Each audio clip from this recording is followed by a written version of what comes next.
उधर यूक्रेन और रूस के बीच छिड़ी जंग में यूक्रेन की सेना ने यह दावा किया कि उसने उस ब्रिज को उड़ा दिया जिसके जरिए क्राइमिया से रूसी जवानों तक मदद पहुंच रही थी। और अगर यूक्रेन के दावे में सच्चाई है तो यह रूसी फौज के लिए किसी बुरे सपने से कम नहीं होगा, क्योंकि अगर उस तक क्राइमिया से मदद नहीं पहुंचेगी तो जंग लड़ना आसान नहीं होगा।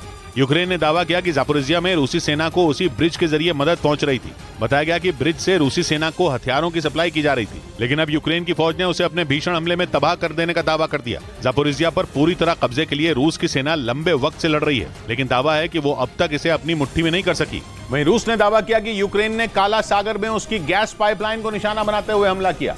रूस की सेना ने इसका एक वीडियो भी जारी किया जिसमें समंदर के बीचों बीच तैरते एक जहाज को निशाना बनाते हुए कई बम बरसाए गए। वीडियो में जोरदार ब्लास्ट के बाद धुएं का गुबार उठता दिखा। रूस ने दावा किया कि हमला उस वक्त किया गया जब उनका जहाज काला सागर में गश्त कर रहा था। तभी अचानक जहाज को घेर लिया गया और ताबड़तोड़ बम बरसाए गए। हालांकि रूस के रक्षा मंत्रालय ने दावा किया कि हमला नाकाम रहा और यूक्रेन की तरफ से किए गए इस हमले में कोई नुकसान नहीं हुआ।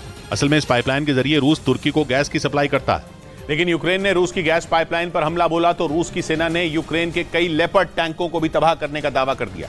लेपर्ड टैंक ज़ेलेंस्की की सेना को जर्मनी से मिले हैं, जिनके दम पर यूक्रेन की सेना रूसी फौज से मुकाबला कर रही है। लेकिन रूस की सेना के मुताबिक उसने अपने भीषण हमलों में यूक्रेन के 7 लेपर्ड टैंकों को पूरी तरह बर्बाद कर दिया। अगर रूसी सेना के दावे में सच्चाई है तो ये यूक्रेन के लिए किसी बड़े झटके से कम नहीं, क्योंकि इस जंग में ब्रिटेन के लेपर्ड टैंक यूक्रेन के लिए काफी मददगार साबित हुए। रूसी सेना ने यह भी दावा किया कि जापोरिजिया में भी उसने यूक्रेन की सेना को भारी चोट पहुंचाई।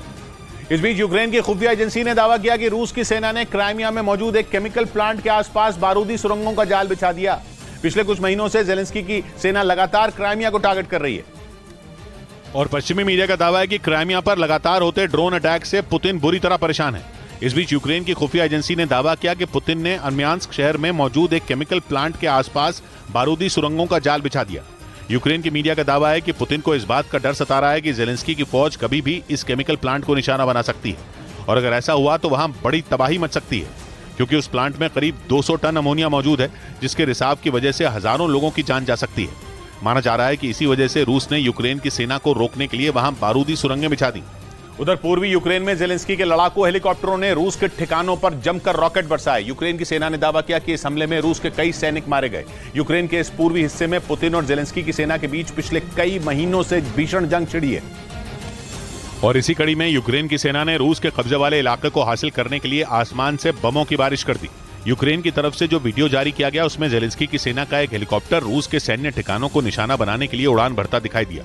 ऊंचाई पर पहुंचने के बाद उस हेलीकॉप्टर ने दुश्मन के ठिकाने पर निशाना साधा और ताबड़तोड़ रॉकेट बरसाने शुरू कर दिए। इन हमलों में दुश्मन के कई ठिकाने नेस्तनाबूद होते दिखे। यूक्रेन ने दावा किया कि जिस वक्त हमला किया गया उस वक्त वहां रूस के कई सैनिक और बख्तरबंद गाड़ियां मौजूद थीं।